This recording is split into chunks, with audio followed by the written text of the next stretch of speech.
E hoje quem vai pregar é um pastor que eu conheci lá no IHOP, nos Estados Unidos. A gente mora próximo aqui no estado, ele que é do estado de Sergipe, de uma cidade chamada Propriá, que fica à beira do Rio São Francisco, praticamente esquina com a BR-116. E nós nos conhecemos lá nos Estados Unidos, fazendo o curso de precursores do reino, lá no IHOP. Nós conhecemos no ano de 2018 e no ano de 2019, também estivemos lá e nós fomos abençoados.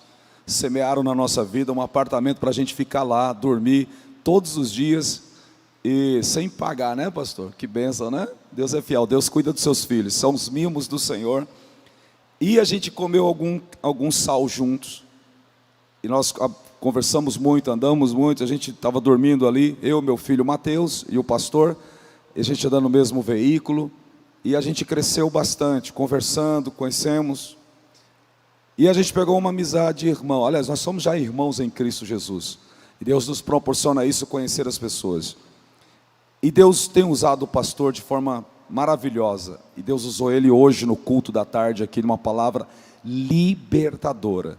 E você que está aí no rádio, você que está no canal do YouTube, queria muito que você tirasse um tempinho para vocês ouvir, assistir essa palavra, ouvir essa palavra. E todos que estão aqui na igreja, fiquem compenetrados. Abra a Bíblia no texto que o pastor vai falar. Tenha uma caneta, tome nota, risque. Eu notei muitos pontos da palavra do pastor hoje à tarde. Vou ouvir novamente, porque é uma palavra tremenda para a glória de Deus. Vamos receber o pastor Diego, glorificando ao Senhor, aplaudindo ao Senhor, para a glória de Deus. Pastor de uma cidade, essas palmas aí realmente foi para nós, é para Jesus, gente, para Jesus, é para Ele, né, pastor?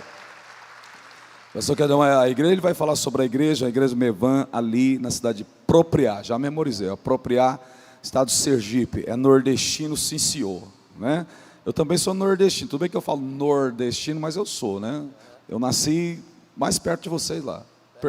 Pernambuco, bem pertinho, para a glória do Senhor Jesus Cristo.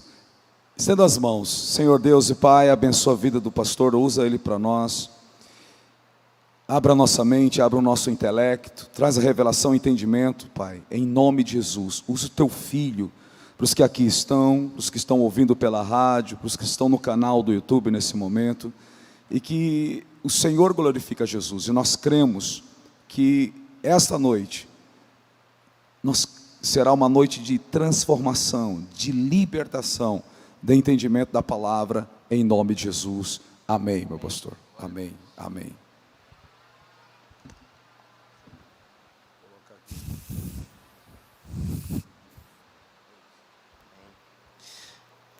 Glória a Deus, queridos, a graça e a paz do Senhor Jesus a todos.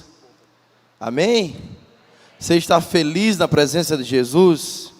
Você veio para adorá-lo nesse lugar.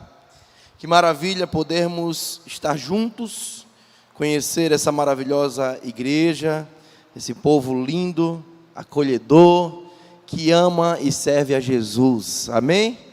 Nós somos da cidade de Propriá, do estado de Sergipe. Pastoreamos ali há 5 anos. Esse mês completamos 5 anos. Ministério Mevan, na cidade de Propriá. E tem sido uma bênção de Deus estar naquele lugar. Uma cidade pequena, no interior, 27 mil habitantes. E nós estamos plantados ali pelo Senhor e muito felizes por poder estar contribuindo com aquilo que Deus está fazendo nesses dias. Você sabe qual é o melhor lugar para você estar? No centro da vontade de Deus. Amém? Deixa eu liberar uma palavra para o seu coração. Nós queremos falar com você nessa noite sobre o fracasso da vitória. Quando a vitória se torna um fracasso. Sobre isso que eu quero conversar com os irmãos. Eu peço que os irmãos abram as vossas Bíblias no livro de Juízes, capítulo de número 11, do verso 1 ao 3. Veja o que a palavra do Senhor nos fala nesse texto. Eu falava aqui hoje à tarde que,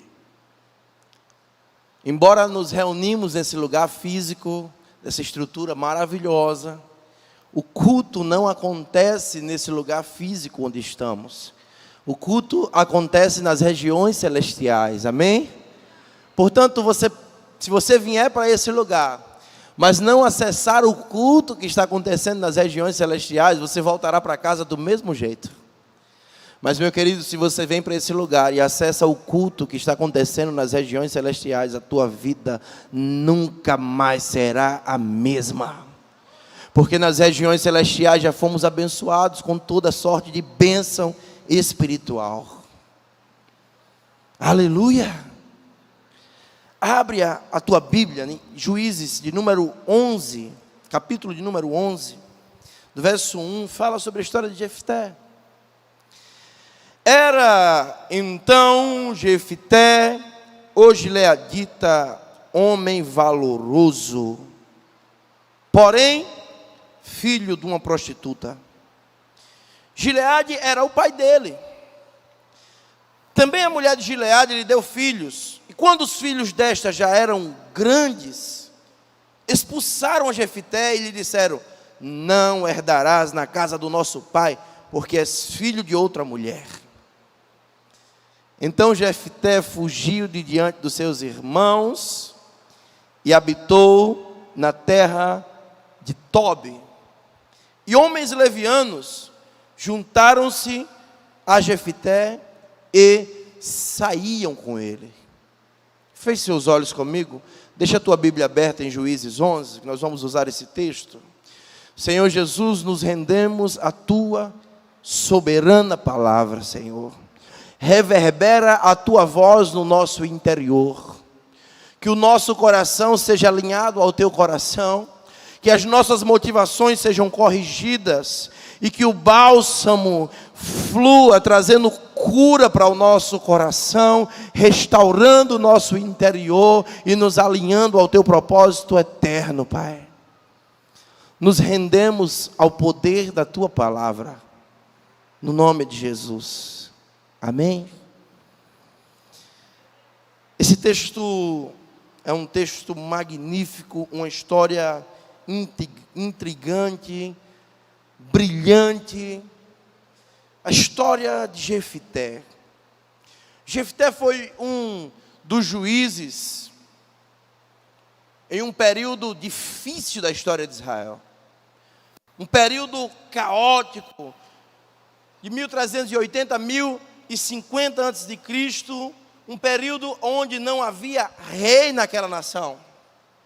Uma nação sem governo, cada um fazia o que achava reto e justo aos seus próprios olhos.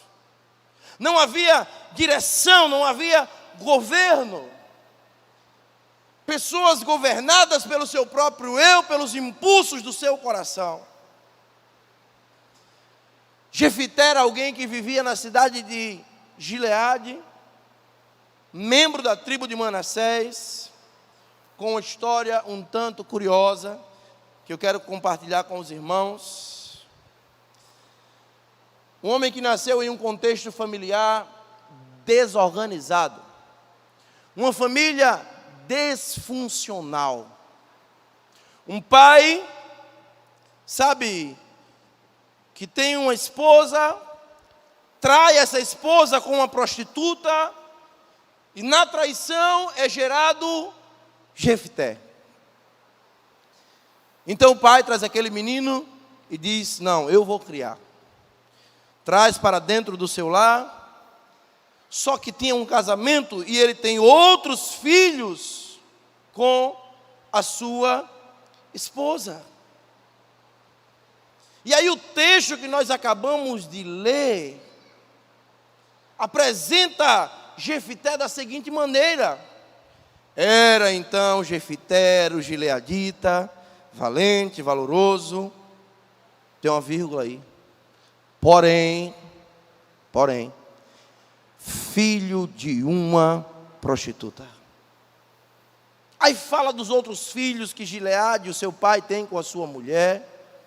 E o texto diz que quando esses outros filhos do pai de Jefté já eram grandes, expulsaram Jefté da sua casa, dizendo: epa, Você não tem direito à herança, cara. Você não é filho legítimo.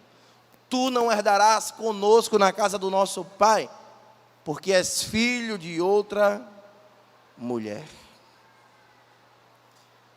Sabe, Jefité tinha muitas qualidades. Se você olhar a história de Jefité, você vai perceber que ele era um homem valente. Você vai ver que Jefité era um gileadita, conhecedor da arte da guerra, um exímio conhecedor de estratégias de guerra, de batalhas. Você vai perceber que em nome de Deus, Jefité tinha vencido as mais difíceis guerras para aquela nação. Um vitorioso, um guerreiro. Você vai ver que a cidade aonde Jefité nasceu e cresceu chamava-se Gileade, e Gileade é o local onde era produzido o bálsamo. O bálsamo que era usado para cura. Jefité nasceu na capital da cura, na cidade do bálsamo. Eu não sei se aqui é assim, mas lá nós temos muitas cidades conhecidas pela sua produção. A cidade, sabe, do barro, lá tem, vizinho a mim. E tudo é de barro, produz muito barro, exporta barro para tudo que é lugar. Vasos de barro. Gileade era assim. A cidade da cura, a cidade do bálsamo. O lugar onde era produzido o instrumento para a cura. O verso 30 diz assim: um dia, Jefité fez um voto ao Senhor.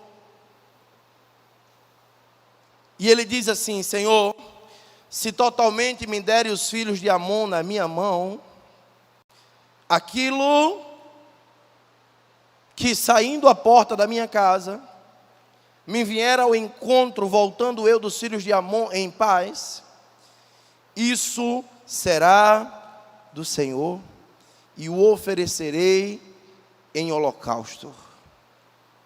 Assim Jefité passou os filhos de Amon a combater contra eles, e o Senhor os deu na sua mão. O que é que acontece, irmãos? Jefité é expulso da casa, Jefité é rejeitado pelos irmãos, vai habitar em Tobi, o texto que nós lemos. Homens levianos se juntam a ele, segregado, marginalizado, expulso da sua casa, expulso da sua cidade. Só que um dia, uma guerra se levanta. Os amonitas se levantam contra Gileade e querem derrotar Gileade. Os anciãos de Gileade se lembram: epa, nós tínhamos aqui um guerreiro, um homem habilidoso, um vitorioso. Nessa guerra, só ele será capaz de vencer os amonitas. E aí se reúnem e vão até Tobi buscar Jefité para guerrear essa peleja, para vencer essa batalha. Jefité, quando vem para lutar, ele faz um voto ao Senhor, e ele diz: Senhor, se tu me deres os filhos de Amon nas mãos, quando eu chegar em casa, aquilo que vier ao meu encontro, eu sacrificarei como holocausto ao Senhor. Aí nós vamos para o verso 34. Quando Jefité chegou a Mispar, a sua casa, eis que a sua filha saiu ao encontro com adufes e danças, e ela era filha única. Além dela, ele não tinha outro filho e nem filha. Meus irmãos, a história de Jefité, nos encontramos com alguém que cresceu na cidade do bálsamo, que habitou o lugar da cura, mas não se permitiu ser curado por Deus. Não se permitiu, permaneceu doente. Aqui nós encontramos em Jefité pessoas que, embora frequentem a igreja, estão na igreja há anos, habitam o local da cura, fluem nos ambientes de cura, nas atmosferas sobrenaturais que o Senhor libera sobre esse lugar, mas pessoas que não se permitem ser tocadas, impenetráveis, gente que não se permite ser curada. Em Jefité eu encontro o drama de um líder, sabe, que não se permitiu ser sarado por Deus e acabou comprometendo a sua descendência, não deixando sucessor. Ele mesmo destruiu com as próprias mãos a sua posteridade. Trouxe a morte para dentro da sua casa. Porque esse é o preço de entrarmos em determinados níveis de batalha espiritual sem estarmos suficientemente curados para aqueles níveis. Sabe, meu irmão, minha irmã, no caso de Jefité, custou a própria filha. Eu vim dizer para você nessa noite que o ataque, o ponto inicial do ataque do inimigo, sempre será a família. Sempre será a família. Então esse foi o famoso voto de Jefité, e esse texto é famosíssimo por causa desse voto, mas por que eu estou falando isso para você? E talvez você, sua cabeça já entrou em parafuso, porque como é que alguém pode fazer um voto como esse a Deus? O que leva alguém a fazer um voto como esse? Inconsequente, irresponsável, sem pensar nas consequências. O que levaria uma pessoa que nasceu no local da cura, uma pessoa que está na igreja, tomar uma decisão sem pensar na sua casa, sem se preocupar com seus filhos e sem atentar para a próxima geração? O que levaria alguém a expor a sua família a um espírito de morte? Alguém está disposto a sacrificar a própria filha em nome de uma vitória, em nome de um sucesso pessoal, em nome de vencer, em nome de se vingar dos inimigos? O que levaria? Ah, pastor, eu jamais faria isso. Irmãos, a nossa geração está cheia de Jeftés comprometendo os filhos e a próxima geração. O teu casamento, sabe, deixa eu te falar uma coisa: quando o ladrão vai na tua casa e ele tenta roubar a tua casa, ele estoura primeiro o cadeado, mas não é o cadeado que ele quer roubar. Ele quer roubar aquilo que o cadeado está protegendo, está dentro da sua casa. O teu casamento é o cadeado que protege a vida dos teus filhos. Quando o diabo vem para destruir o teu casamento e gerar um divórcio, não é a tua vida que ele quer destruir, não, meu irmão. Porque você está cheio de razão, você já está pensando nos planos futuros da vida de solteiro, nas mulheres bonitas que você vai encontrar. A mulher já está pensando nos planos futuros como solteira, e vocês vão seguir a vida de vocês e vão ser felizes. Mas os filhos ficarão destruídos. Destruídos. Destruídos, pastor? Destruídos. Porque o divórcio compromete a vida dos filhos. Mas em nome de uma vitória pessoal, porque essa desgraça dessa mulher está atrapalhando a minha vida, eu mando ela embora, eu quebro a minha aliança e eu só penso na minha vitória pessoal. É o Jefté que continua entregando os filhos ao espírito de morte. E nós temos uma geração de famílias disfuncionais, destruídas. O que levaria alguém a fazer um voto irresponsável como esse, meu irmão? Para respondermos essa pergunta, nós vamos agora mergulhar um pouquinho na alma de Jefté, acompanharmos os traumas, as feridas que ele carregava, que comprometeram a sua personalidade a esse ponto. Versículo 1 do capítulo 11. Então Jefté, o gileadita, era homem valoroso, porém filho de uma prostituta. Gileade era o pai dele.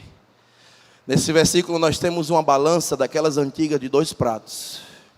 Quem já viu aquela balança de 2 pratos? Lembra que você ia na mercearia, aí o cara colocava 2 pesos de um lado, né? E o quilo de açúcar do outro. Aqui é uma balança de 2 pratos, e aqui você pode identificar a sua vida, o drama da sua história, as facetas da sua existência. Sabe? E eu quero falar sobre esses 2 pratos da balança da vida de Jefté. No primeiro prato dessa balança, nós temos muita coisa boa. Primeiro, Jefté era gileadita, morava na terra do bálsamo. Sabe? Quando você bate no peito e diz, eu congrego na Logos, pastor Everaldo, uma bênção, eu estou no lugar da atmosfera onde Deus, sabe, eu nasci ali, eu me batizei ali, eu congrego ali, a minha igreja é uma bênção, sabe, é muito grande na cidade.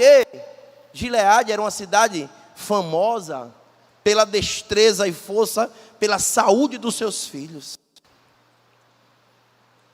Uau! Que maravilha, esse primeiro prato da balança da vida de Jefté. Segundo, era um homem corajoso, valente, um grande guerreiro, não perdia uma batalha. Sabe aquela pessoa que tem disposição, que entra na briga com você, que está na igreja, que você pode contar, e você diz, nessa batalha eu vou entrar com o irmão fulano, com a irmã fulana, e está sempre pronto. Um grande guerreiro. Terceiro, Jefté era alguém que tinha um excelente potencial de liderança. Em qualquer situação, ele se destacava como líder. Onde chegava, era um líder nato. Um excelente potencial, glória a Deus. Quarto, Jefté era um homem que venceu muitas batalhas em nome de Deus. Servia a Deus com seriedade, tinha compromisso. É tanto que ele fez um voto, irmãos, quando ele chegou em casa, a filha, a única filha, saiu ao seu encontro. E você sabe o que é que Jefté faz? Ele não volta atrás na sua palavra. Ele honra o seu compromisso com Deus, ele sacrifica a própria filha. Um homem de palavra. Meus irmãos, podemos estar numa igreja abençoada, aonde o bálsamo de Deus é derramado, ter fôlego, disposição para servir a Deus, ter um grande potencial, ter muitos dons, pregar como ninguém, cantar como ninguém, ministrar. Olha, eu sou do ministério do evangelismo, olha, eu sou diácono, diaconisa, eu sirvo a Deus, eu tenho potencial. Podemos ser muito sinceros e procurarmos, sabe, andar retamente diante do Senhor, pessoas de palavra, tudo isso tal qual Jefté. Talvez esses pesos e qualidades, talvez esses valores do primeiro prato da balança da vida de Jefté, sejam os valores que estão no primeiro prato da sua balança. Alguém comprometido, leal, sério, que honra o que diz. Mas existe um segundo prato dessa balança na vida de Jefté que precisa ser observado. O texto diz, depois da vírgula aí, que é valoroso, amém, glória a Deus. Aí depois da vírgula diz assim, tem o primeiro contrapeso da balança da vida de Josué, de Jefté. Era filho de uma prostituta. Aqui foi onde todo o seu potencial se descompensou. Por quê? Porque isso passou a ser o seu referencial de identidade, meu irmão. E o peso de um legado como esse pode facilmente impedir, distorcer o nosso desenvolvimento psicoemocional, sabe? E comprometer o nosso destino, meu irmão. Jefté estava debaixo de um terrível legado de rejeição. Jefté estava debaixo de um terrível legado de imoralidade. Um homem discriminado. Jefté era a expressão da vergonha do pecado do seu pai. Filho de um adultério. Irmãos, esse fútil legado estava consumindo internamente a vida de Jefité. Golpes de rejeição afligiam, continuamente a sua alma. Satanás colocava a sua cunha nessa brecha e o esfaqueava de maneira dolorosa, para que nem por um momento sequer ele viesse a se esquecer de que ele era inferior, impuro, filho da prostituta, e isso só o empurrava para baixo. Eu falava aqui hoje à tarde que o ataque mais fulminante de Satanás chama-se rejeição.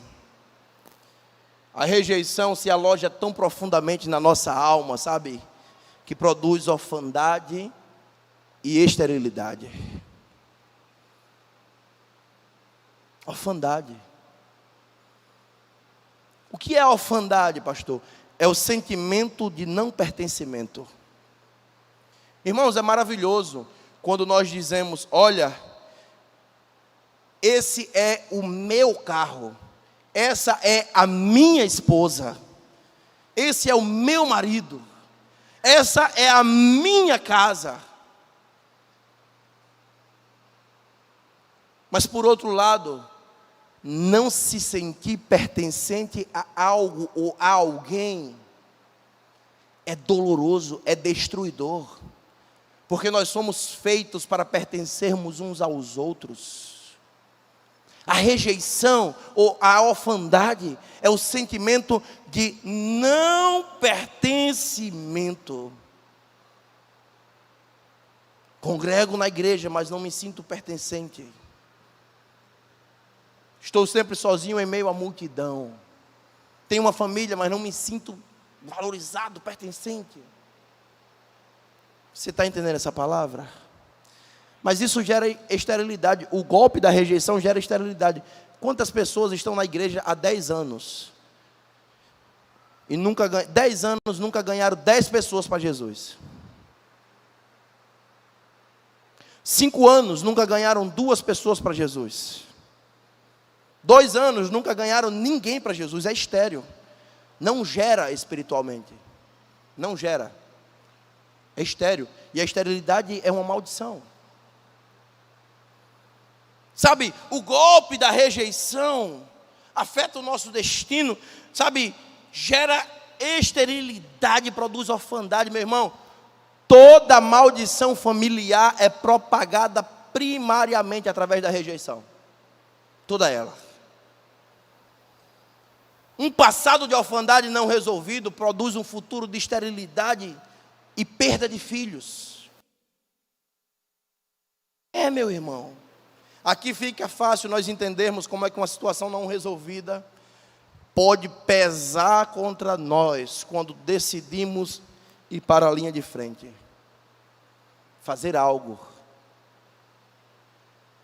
Tem até iniciativa: olha, pastor, conte comigo. Olha, igreja, estou à disposição. Começa bem, termina mal. Vem pelos valores do primeiro prato da balança, tem capacidade, tem potencial, se disponibiliza, se empolga, começa, mas parece que dá um passo para frente, mas os contrapesos do segundo passo da balança puxam para trás e descompensam todo o potencial. Pessoas feridas, um buraco emocional enorme, carentes, buscando suprir na igreja, suprir na liderança aquilo que a vida ficou devendo, buscando suprir em posições, em cargos dentro da igreja, aquilo que a vida ficou devendo, buscando ser aceito e ser amado. Pessoas com a personalidade fustigada, pessoas difíceis. Quantas pessoas com talentos magníficos, com dons extraordinários, mas você não consegue conviver em amor 10 dias com aquela pessoa, porque se tornou alguém insuportável, alguém com uma personalidade abominável, difícil, gente complicada. E quando você vai olhar lá dentro, porque nos tornamos quem nos tornamos, porque agimos como agimos, reagimos como estamos reagindo, irmãos, você vai ver que aquela pessoa é um colecionador de traumas, e feridas, e está buscando suprir em tudo e em todos aquilo que a vida ficou devendo, e vive gritando por amor. Tudo que ela faz, na verdade ela está gritando: me ame, me aceite, me veja, me afirme, me aplauda. Nessa brecha da rejeição, Satanás coloca a sua cunha e começa a bater golpes fortes e calculados ali, sabe? Que acabaram expelindo, expulsando Jefité da sua casa, da sua família. E essa é uma das principais tarefas de Moloque: separar traumaticamente os pais dos filhos. Moloque, sabe, no Antigo Testamento, uma estátua com um ventre em chamas de fogo, em brasas, aonde as pessoas, os pais, ofereciam os bebês, jogavam eles para queimarem vivos no ventre de Moloque, em sacrifícios feitos a essa entidade demoníaca. Só que Moloque nos nossos dias não é mais uma estátua que está com o ventre em chamas, assustando todo mundo, causando terror. Não, é um espírito que continua agindo, separando traumaticamente os pais dos filhos, através do divórcio, através da rejeição, através da discórdia, das desavenças. E eu quero abrir um parênteses aqui, sabe, para falar para você sobre 5 funções primordiais de um pai na vida de um filho, e 3 funções primordiais de uma mãe na vida de um filho. Primeira função: um pai tem muitas funções, mas eu quero falar de 5 que são essenciais. E se essas 5 funções não forem bem trabalhadas, pode destruir o desenvolvimento psicoemocional de qualquer ser humano. A partir dessas funções, você pode mapear e descobrir por que você se tornou quem se tornou. Primeira função primordial de um pai: pai é aquele que dá direção, dá destino. Já viu gente que não sabe para onde está indo? Não sabe o que quer fazer? Não sabe se casa, se não casa, se vai para a faculdade, se faz direito, se faz medicina, se faz administração. Não sabe o que quer ser. Não é quando crescer, não. O Galalau tem 30, 32 anos, 35 anos e ainda mora com papai e mamãe, painho e maninha. Não sabe o que quer ser.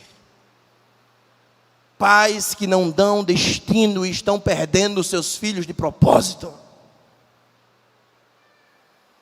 Segunda função primordial de um pai: proteção. Pai é aquele que protege. Já viu uma geração de vulneráveis que nós temos? Pessoas vulneráveis e suscetíveis a qualquer tipo de influência.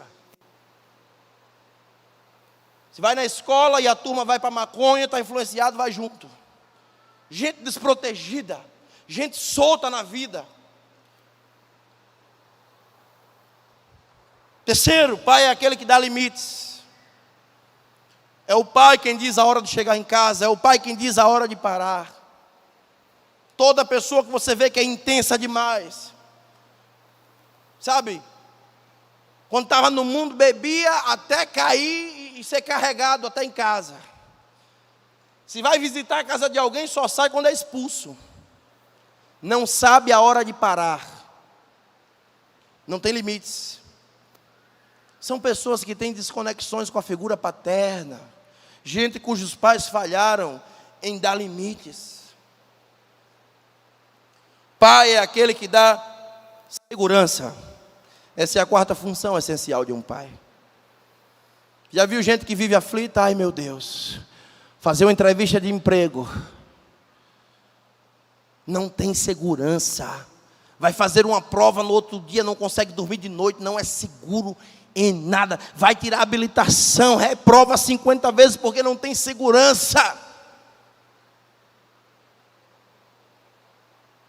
Gente que não se sente seguro em nada que faz.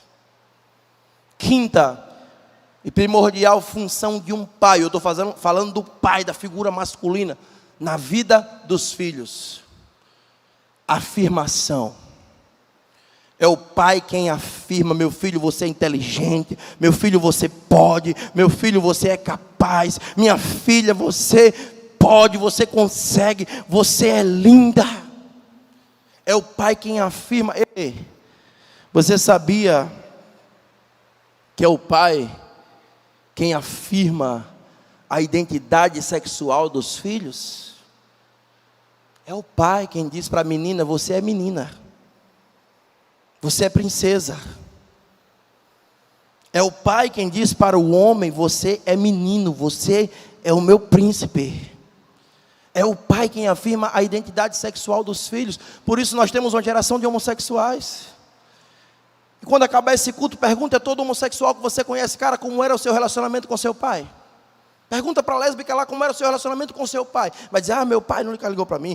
Meu pai isso. Meu pai. Porque todos têm uma desconexão, sabe, com a figura paterna, porque o pai não afirmou. Ei, macho e fêmea os criou.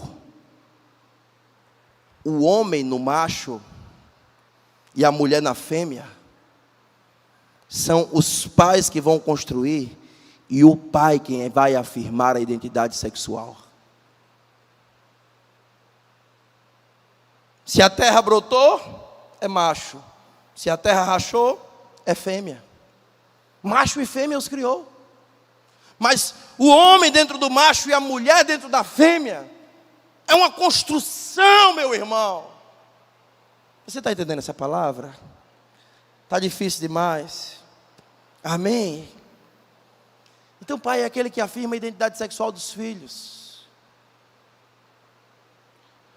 3 funções primordiais de uma mãe. Primeiro, mãe é aquela que dá nutrição. Sim, é a mãe quem nutre. Nutrição não apenas, sabe, de alimentos, mas nutrição emocional e sensitiva do ambiente familiar. Eu tenho 2 filhas, eu falei aqui hoje à tarde. Eu tenho uma princesa de 1 ano e eu tenho uma princesa de 7 anos. E todos os dias a mãe monitora rigorosamente a alimentação delas. Irmãos, eu almoço com minhas filhas. Se ela comer 1 colher e não quiser mais, aquilo não mexe comigo, eu durmo em paz. Se ela comer o prato todo, aquilo não mexe comigo. Mas se ela não comer o prato todo que foi colocado, a mãe não consegue dormir de noite. A mãe se preocupa. Essa menina não come, essa menina não está comendo, essa menina precisa comer isso, essa menina precisa comer aquilo, porque mãe é nutrição. É por isso que o Espírito Santo, ele é o caráter materno de Deus.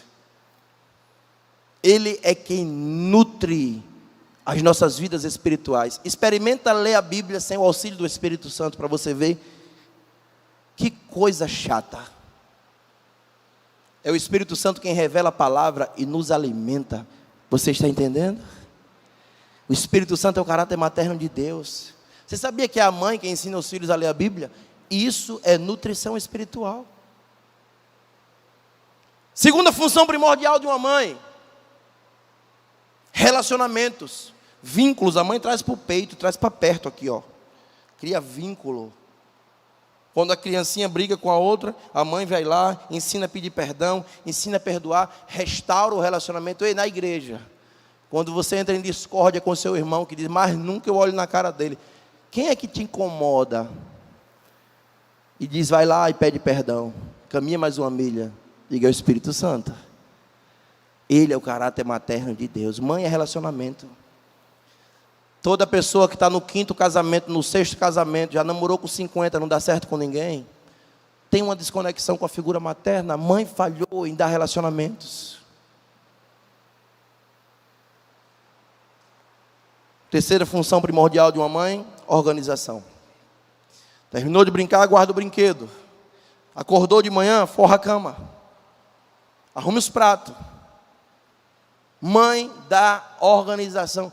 Toda pessoa que você conhecer que a vida é toda bagunçada, a vida financeira toda descontrolada, é uma bagunça, não tem nada arrumado.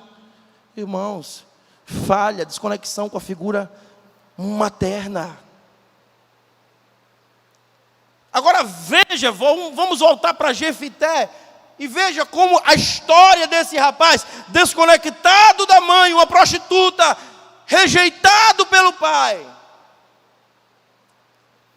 Veja como Moloque agiu na vida de Jefité para separá-lo traumaticamente dos pais. Primeiro contrapeso no segundo prato da balança da vida de Jefité. Veja aí, rejeitado pelos irmãos. Versículo 2: quando os filhos desta já eram grandes, expulsaram Jefité e lhe disseram: epa, não herdarás na casa do nosso pai, porque és filho de outra mulher. Rejeição pelos irmãos. Jefité cresceu taxado pelos seus meios irmãos como o filho da outra. Meu irmão, Jefité foi expulso da casa sem direito à herança. Você está entendendo o processo de construção da vida de Jefité? Versículo 7.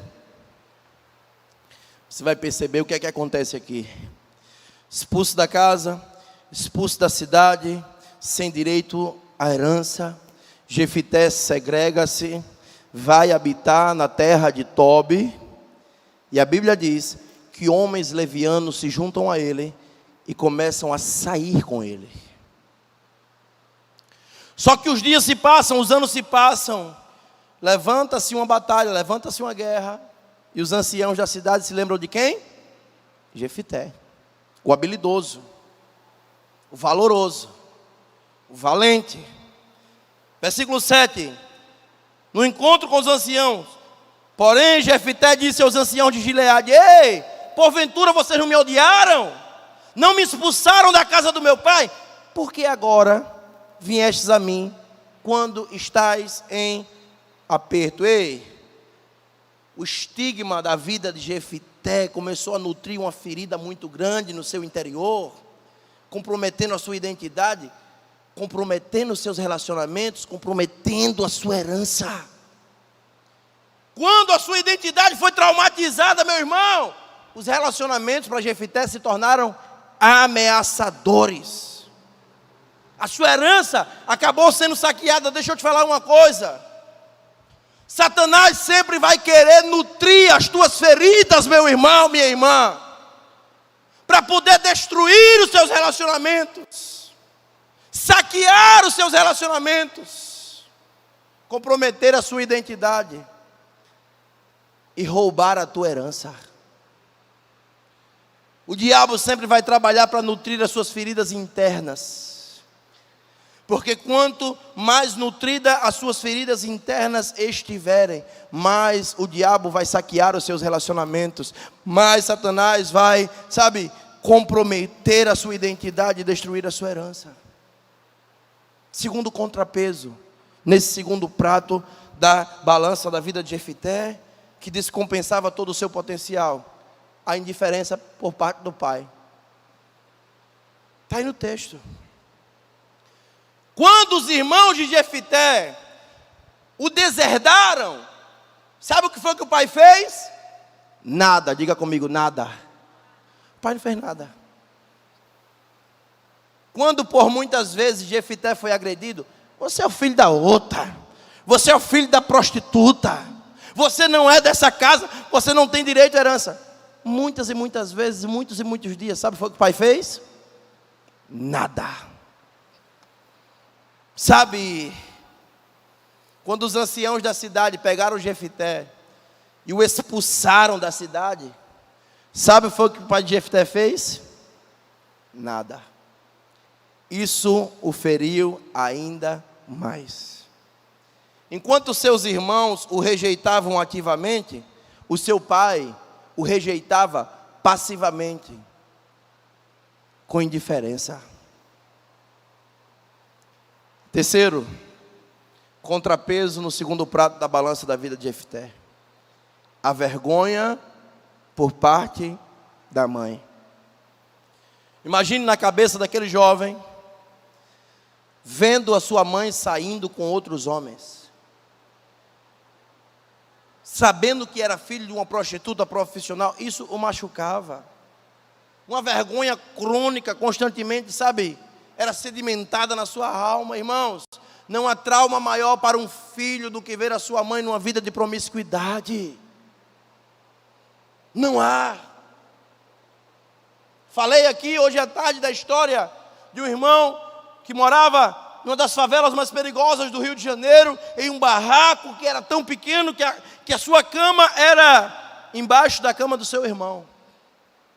E daquele cantinho embaixo da cama do irmão, por várias e várias noites, ele testemunhava a mãe entrando com vários homens para se prostituir.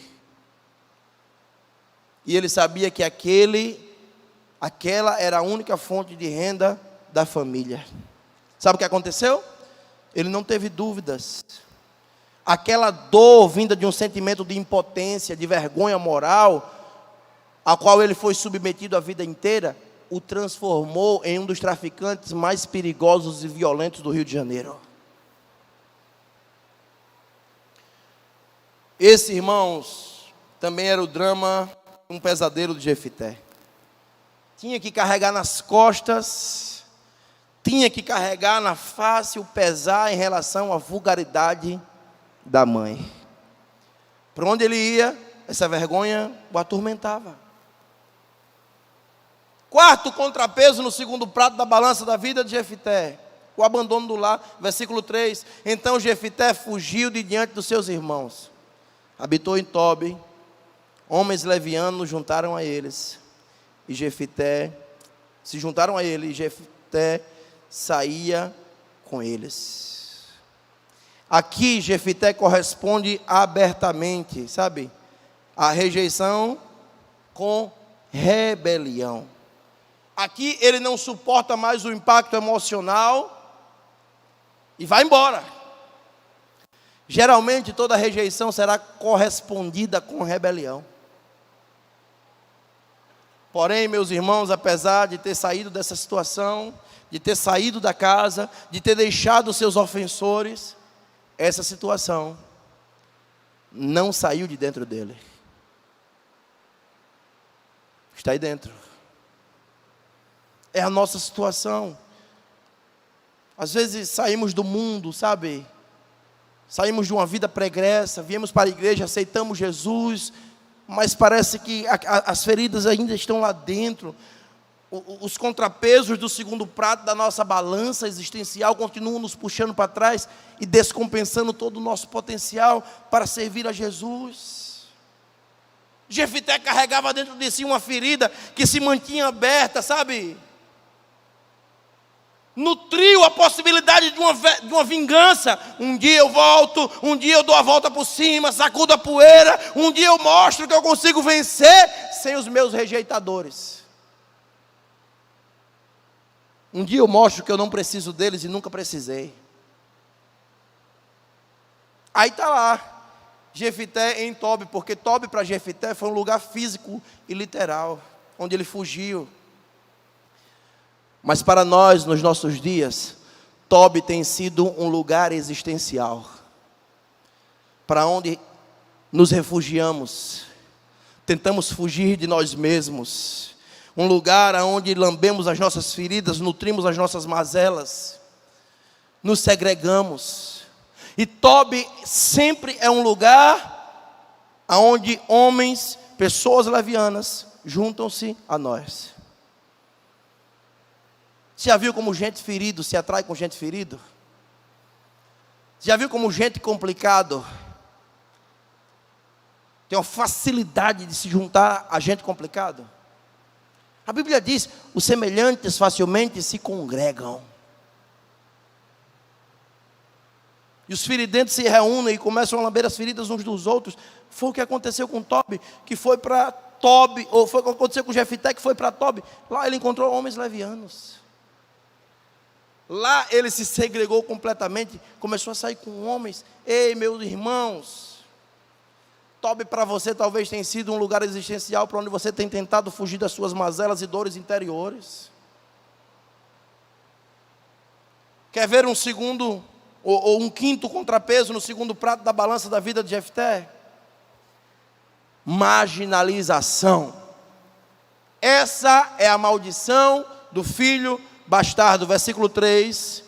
Habitou em Tobi, homens levianos se juntaram a ele, saíam com ele. Ei, machucado, desprotegido espiritualmente, ele mesmo se marginalizou. Ele mesmo se isolou, segregou-se. Ele mesmo confirmou os sentimentos de rejeição. Acreditou na rejeição. Essa é espiritualmente a terra de Tobi, é quando você acredita na rejeição. Você deixa de acreditar em tudo que Deus falou ao seu respeito e começa a acreditar em tudo aquilo que Satanás está gritando no seu interior. Acredita mais nas dores das suas feridas do que na cura que o Senhor libera sobre a sua vida em todas as reuniões como essa. Acreditou na rejeição, ei. Foi para um ambiente, meus irmãos.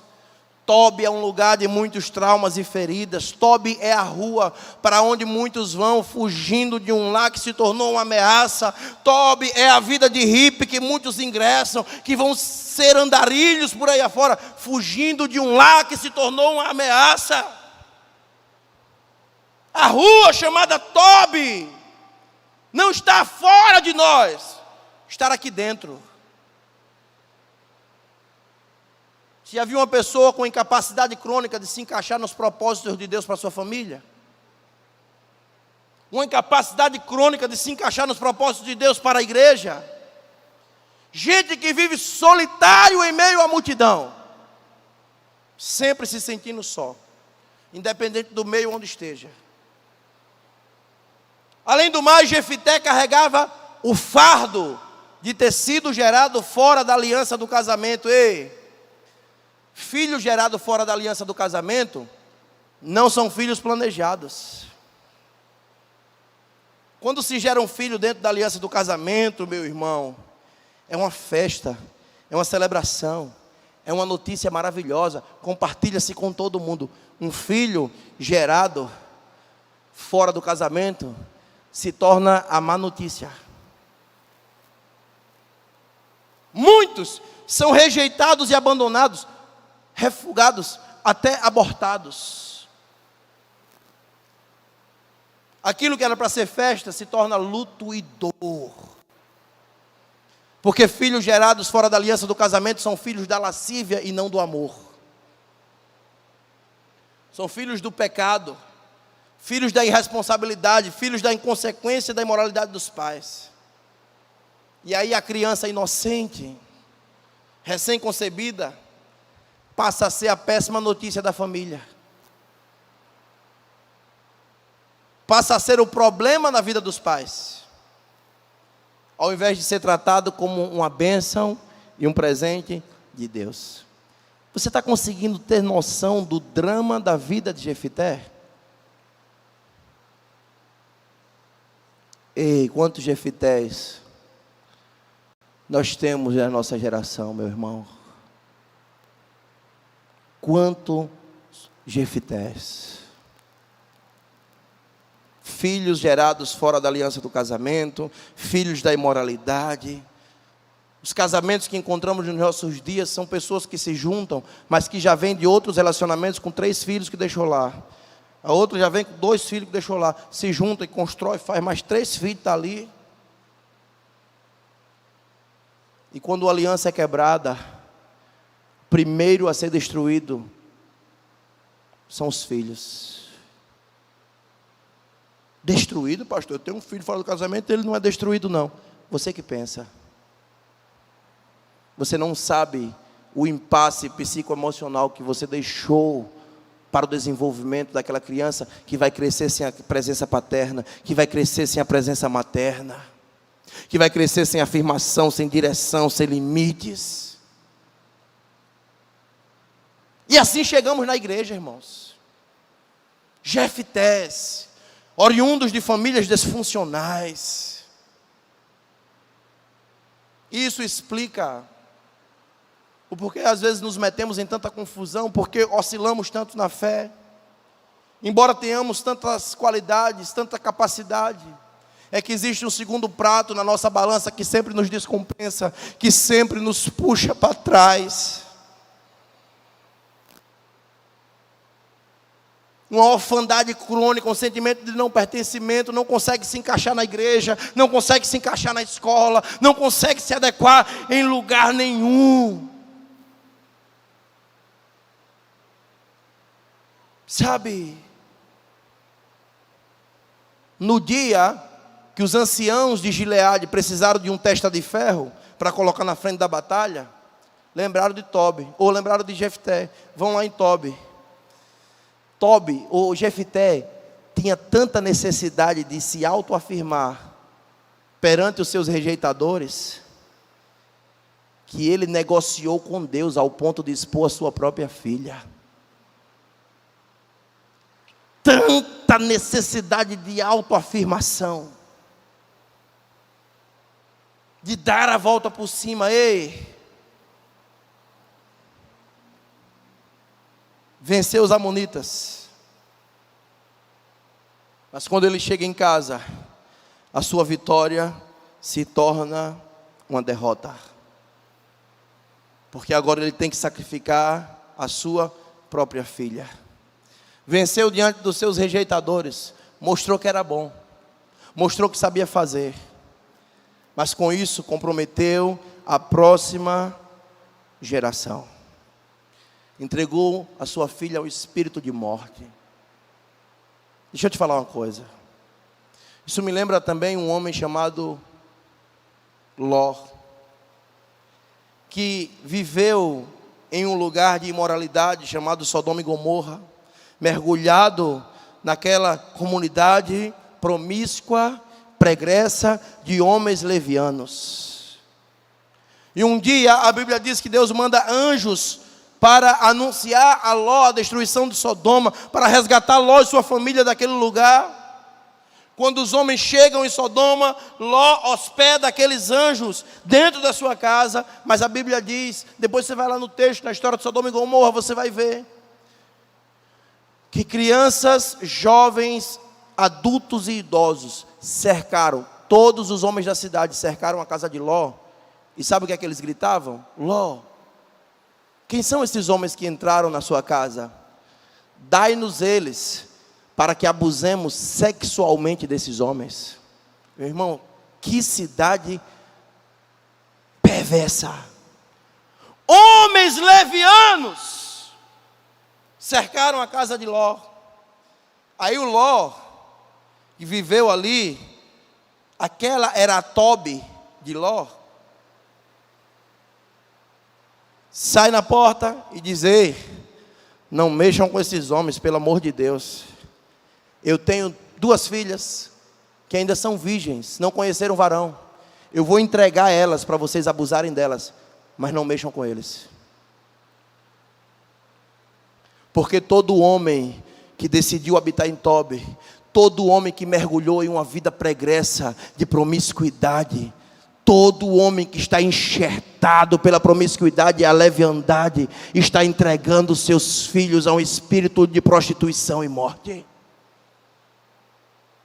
Esse é um princípio espiritual. Homens mergulhados no ambiente da imoralidade estão dando de bandeja os seus filhos a esses espíritos. Homens mergulhados, meus irmãos, no ambiente da imoralidade estão comprometendo a próxima geração. Por isso Jefté tomou uma decisão sem medir as consequências, sem medir a tragédia que estava trazendo para dentro da sua própria casa. Agora você está entendendo o que leva alguém a fazer um voto irresponsável como esse diante de Deus? Talvez você me ouve nessa noite, meu irmão, e você se identificou com essa história. Talvez você é alguém que vem de uma família disfuncional, vive segregando-se dentro da igreja, marginalizando-se, habitando existencialmente nesse lugar chamado Tobi, que é um lugar de rejeição, de dor, vive lambendo as próprias feridas, não consegue se sentir parte, vive com um sentimento de orfandade, um espírito de orfandade que governa, não se sente pertencente a nada nem a ninguém. Acha que está solto nesse mundo. Talvez você se identificou com a história, sabe, de Jefité, e você, pastor, agora eu estou entendendo o porquê eu tomei tantas decisões trágicas, o porquê eu estou sofrendo tanta consequência de tanta coisa errada que um dia eu fiz. Porque, meus irmãos, deixa eu te falar uma coisa, a gente vem para a igreja, entrega a vida a Jesus, e Ele perdoa todos os nossos pecados e lança no mar do esquecimento. Mas deixa eu te falar algo. Deus perdoa pecado, mas consequência, Deus não perdoa não. Não perdoa, de jeito nenhum. Faz um filho fora do casamento, vem para a igreja e entrega a vida a Jesus, para você ver se o filho desaparece. Não, a consequência do teu pecado continua lá. Entrega a tua vida a Jesus hoje aqui, depois vai lá na loja que você comprou fiado e veja se a tua dívida foi apagada. Foi não, está lá para você pagar. O Zaqueu tem que voltar lá e reparar, porque Deus perdoa pecado, mas consequência Ele não perdoa não. Em libertação, meu irmão, nós não trabalhamos com demônio, porque demônio você bota a mão na cabeça, em nome de Jesus expulsa, ele vai embora. Em libertação nós trabalhamos com as consequências de tudo de errado que fizemos na vida, por causa de uma personalidade fustigada pelo pecado, e por causa de tantas feridas que foram abertas, porque todos nós somos resultados dos nossos encontros. Em nome das ausências que carregamos, tomamos tantas decisões precipitadas, e tem gente que até hoje está sofrendo, por causa de uma decisão errada que tomou anos atrás. É assim ou não é?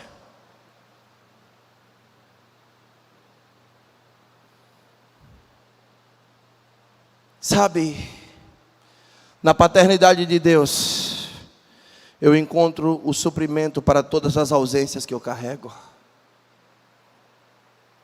Sabe, meu irmão, quando você passa a viver em Tobi, a sua família perde o valor para você. Quando você passa a dar ouvidos mais às vozes das feridas que gritam dentro do seu interior. Quando você vai tentar suprir o que a vida ficou lhe devendo, na prostituição, na avareza, na droga, no álcool, em tanta coisa, e parece que nada supre. Ei, a família perde o valor, você não mede consequências. Quem está tentando suprir as ausências, tem gente que é descontrolado financeiramente, sempre, sabe, quer estar acima daquilo que pode. Aí se envereda em dívidas, tentando suprir um buraco emocional interior. Porque você sabia que dinheiro é emocional? Dinheiro é emocional. Por causa de feridas e traumas, tentando suprir o que a vida ficou nos devendo e ser quem não somos, para aparentar ter o que não podemos, entramos em dívidas absurdas, que comprometem o futuro dos nossos filhos e tiram o pão da mesa da nossa casa. Mas nós não estamos nem aí, porque quem resolve habitar em Tobi, perde a noção do valor da família. A família perde o valor para você. Ei, meu irmão, eu vim aqui nessa noite porque Deus quer te arrancar de Tobi. Esse não é o lugar da tua habitação. Você não foi escolhido por Deus para habitar numa terra de dor, feridas e sofrimento. Há uma habitação para você, você sabia? Que habitação é essa, pastor? Aquele que habita no esconderijo do Altíssimo, a sombra do Onipotente descansa. Ei, nessa noite Deus quer te arrancar dessa habitação chamada Tobi e te fazer habitar no esconderijo do Altíssimo. Nesse lugar há descanso para a tua alma, meu irmão. Você entende isso? Se coloque de pé comigo. Deixa Deus te arrancar desse lugar, tocar no seu interior.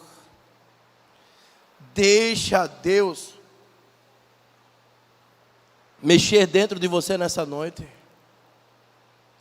Talvez você está habitando existencialmente em Tobi, nesse lugar de emoções adoecidas, nesse lugar de rejeição, de amargura, nesse lugar de ofensas, de tantos traumas. Ei. Deus quer te tirar desse lugar hoje, meu irmão. Porque o fracasso da vitória é quando você ganha aqui do lado de fora, mas perde aqui dentro. É quando você ganha para o outro, porque você se tornou um competidor em potencial para mostrar que você é bom, mas perde para si mesmo. O fracasso da vitória, meu irmão. Não permita que as suas feridas transformem suas vitórias em fracassos. Não permita que as suas feridas descompensem todo o seu potencial. Se permita ser tocado, levante suas mãos. Deixa eu te falar uma coisa. Deus não quer resolver os seus problemas. O Senhor quer resolver o teu coração. O Senhor quer corrigir as tuas motivações. O Senhor quer curar o seu interior. Ah, pastor, mas do lado de fora eu tenho tantos problemas, eu tenho tantas limitações. Deixa eu te falar uma coisa: quando o eterno toca o interno, o externo se transforma, meu irmão. Deixa ele tocar aí dentro. Deus não vai fazer através de você aquilo que ele primeiro não fizer em você. A transformação de uma nação começa pela transformação de uma família. A restauração de uma igreja começa pela restauração do lar. Tem muita gente aqui nessa noite precisando voltar em alguns lugares para reparar algumas coisas. Tem muita gente aqui nessa noite carregando fardos pesados de rejeição e precisa liberar perdão. Ei! Troca esse fardo pesado pelo fardo do Senhor. O jugo dele é leve e suave.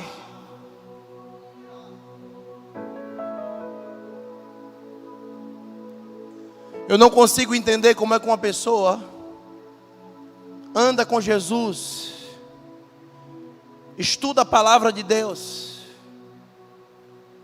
Eu não consigo entender como é que uma pessoa diz que aprende com Jesus, que é manso e humilde, e se torna alguém soberbo e arrogante. A soberba e a arrogância é uma denúncia de que não é com Jesus que você tem andado e aprendido. É com as mazelas e feridas que estão abertas no seu interior, ditando o que você deve fazer e o que você não deve fazer. Esse fardo não é para você carregar, meu irmão.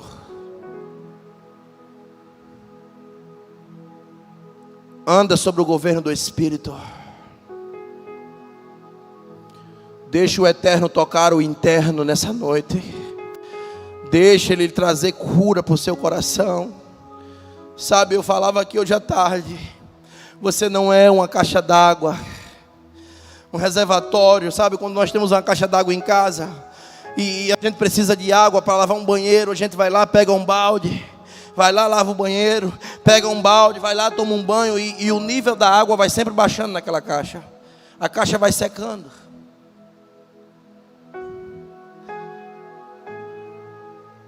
O Senhor Jesus disse que do nosso interior fluiria uma fonte. Nos tornamos caixa d'águas, e toda pessoa que passa em nossa vida e usufrui do nosso melhor e nos abandona, nos trai, vão embora, nos magoam, a gente vive com a sensação de que elas estão nos devendo algo, que elas precisam reparar algo conosco, porque nos tornamos uma caixa d'água e as pessoas passam, levam água e o nível vai secando. Mas Jesus nos chamou para ser uma fonte.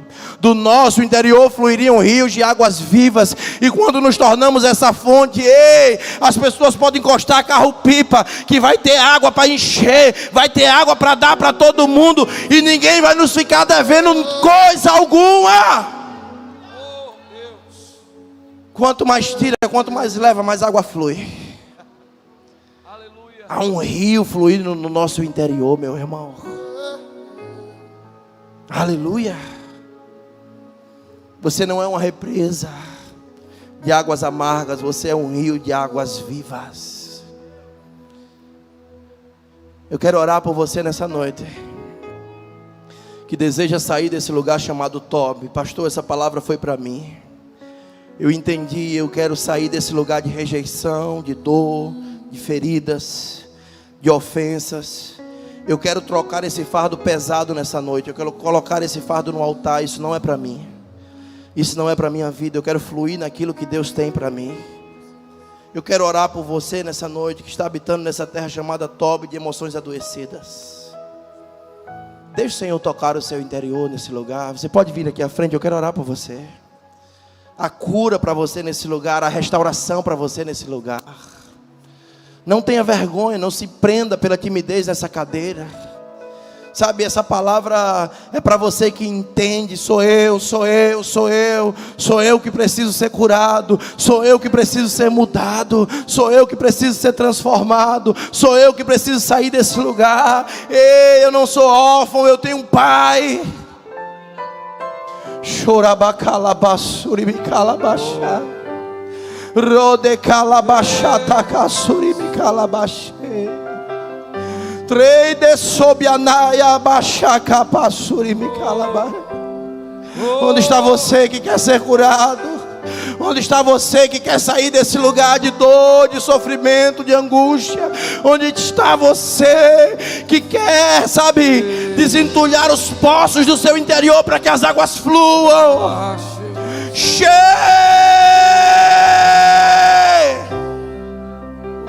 Rei de sobecalabachata caçuri. Descansa. Os pastores podem orar. O Senhor está contigo, Ele é o teu abrigo nessa guerra. Respira fundo, ouça Jesus falar. Descansa. Descansa. Não abale a sua alma, Ele move o seu espírito para te consolar. Seja curado nesse lugar. Seja curado nesse lugar. Então descansa. Seja curada nesse lugar. Mantenha a calma, aquieta a tua alma. Essa luta vai passar.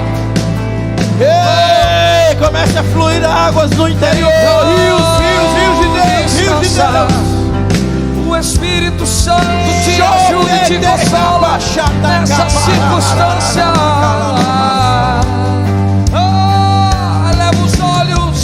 Eleva os olhos para os montes. O nosso socorro vem. O nosso socorro vem de ti. Só em ti, Jesus, nós podemos descansar. Ei, Jesus. Em teus braços encontramos lugar. Eleva os olhos para os montes. O nosso socorro vem de ti. Só em ti, Jesus, nós podemos descansar. Em teus braços encontramos lugar. Então descansa, descansa, descansa. Descansa nos braços do Senhor. Jesus está a cura para você nessa noite. Jesus é teu amigo, então descansa, descansa, descansa. Mantenha a paz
descanso.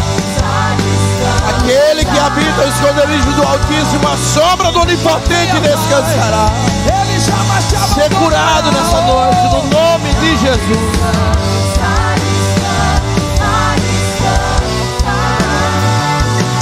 Ele é o teu socorro nas horas de angústia. Então descansa, descansa, descansa. Ouça Jesus falar. Descansa.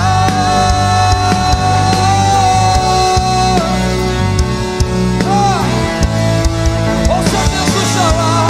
Ouça Jesus falar. Então descansa.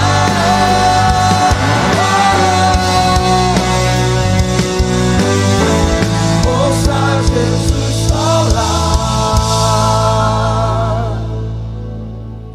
Oh, que palavra, né, irmãos?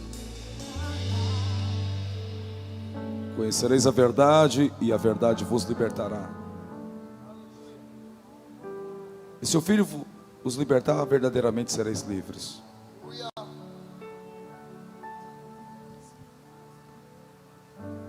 Quando o pastor pregando, eu ouvi toda a mensagem no culto da tarde, agora à noite também, estava acompanhando um pouco pelo canal do YouTube, as pessoas escrevendo.